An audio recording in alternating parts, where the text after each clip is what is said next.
आज बहुत खुश हूँ क्योंकि आज मेरी पहली सैलरी आई है। अपने छोटे से शहर से मैं यहाँ अपनी पढ़ाई पूरी करने आया था। पापा तो चाहते थे कि मैं अपनी पढ़ाई पर ही ध्यान दूँ, लेकिन मैंने घर की हालात देखी है। पढ़ाई के साथ मैंने नौकरी भी की, घर का लोन भी है और पढ़ाई पूरी करने के बाद भी तो यही करना है। पार्ट टाइम एक जॉब ज्वाइन कर लिया जिसमें मुझे 12,000 रुपये मिल रहे थे। पहले महीने की सैलरी लिए रक्षाबंधन मनाने अपने घर के लिए रवाना हुआ।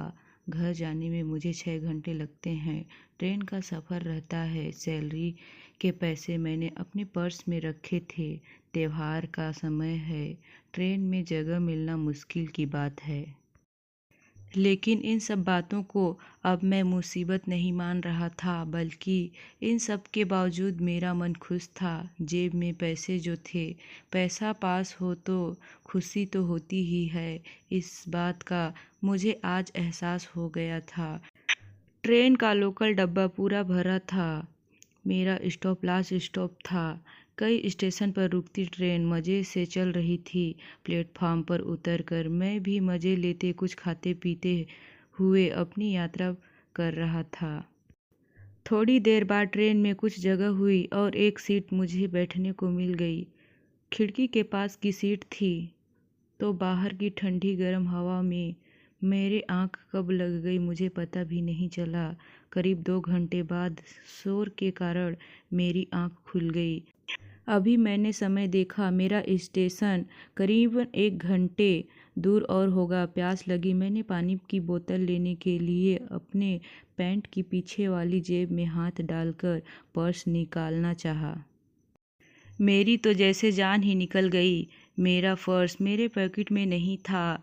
मैं एकदम से खड़ा हो गया और नीचे ऊपर सारी पॉकेट को चेक करने लगा। सीट के नीचे, बैग में, हर जगह देखा, लेकिन मेरा पर्स कहीं नहीं था। आस पड़ोस में खड़े और बैठ सबको भी पता चल गया था कि मेरा पर्स खो गया। मैंने सबको पूछा भी, लेकिन सभी का जवाब ना था। सोने के पहले जिस प्लेटफार्म पर भी ट्रेन रुकी थी, लगभग हर प्लेटफार्म पर मैं ट्रेन के नीचे उतरा था कुछ न कुछ लेने। वहाँ किसी ने मेरा पर्स चोरी कर लिया, कोई ट्रेन में भीड़ का फ़ायदा उठाकर पर्स चोरी करके ले गया। मुझे कोई अंदाज़ा नहीं। कुछ घंटों पहले मैं खुश था, अब मैं वो सारी खुशी मेरी चली गई। पर्स में पैसों के साथ मेरी कुछ आईडी भी थी जिसे जानने का भी मुझे दुख था। मेरी पहली कमाई जिससे मेरा त्योहार अच्छा होता सभी के लिए। मैंने उस पैसों से कुछ न कुछ लेने का सोच रखा था। मेरे लिए वो पैसे बहुत थे। बस में सर पकड़कर बैठा रहा। मेरा स्टॉप सबसे लास्ट था और वो भी आ गया था। ट्रेन से सब उतरने लगे, मैं बस वहीं अपनी सीट पर बैठा रहा, सबको जाते हुए उतरते हुए देख रहा था। मैं इतना लापरवाह कैसे हो सकता हूँ, यह मैं सोच रहा था। आखिर मैंने अपने पर्स का ध्यान क्यों नहीं रखा, यही सब सोचकर मैं अपने आप को बार बार कोस रहा था। ट्रेन खाली होने के थोड़ी देर बाद तक मैं वहीं बैठा रहा। फिर आखिरकार मैंने खुद को संभाला। मैं अपनी सीट से उठा और दरवाजे की ओर जाने लगा।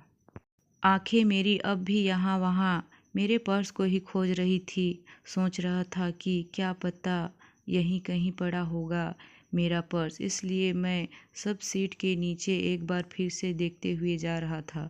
मेरी नज़र एक पॉलीथीन पर पड़ी जो सीट के नीचे थी।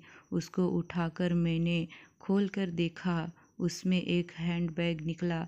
वजन से थोड़ी भारी था। खोलकर मैंने जल्दी से देखा। मेरी आंखें चमक उठी। उसमें कैश था। मैंने फटाफट वो बैग को वापस बंद किया और उससे बैग को मैंने अपने बड़े बैग में डाल दिया। मैंने उससे ठीक से देखा भी नहीं कि कितने पैसे उसमें हैं। मैंने सिर्फ यही सोचा कि जल्दी से यहाँ से निकलूँ। क्या पता जिसका बैग छूट गया कहीं वो वापस न आ जाए। मैंने मन में यही सोचा कि शायद यह मेरे लिए ही छूटा है। भगवान चाहता है कि यह मुझे मिले। इसमें इतना पैसा है कि मेरी और मेरे घर वालों की कुछ समस्या तो हल हो ही सकती है। अब मेरी खुशी का कोई ठिकाना नहीं रहा। मैं अब पहले से भी ज़्यादा खुश था। अब मैं जल्दी से प्लेटफॉर्म से निकला और ऑटो करके अपने घर आया। घर आकर पहले मैं सबसे मिला, फिर कुछ समय सबके। दोस्तों, बाकी की स्टोरी भाग 2 में देखें।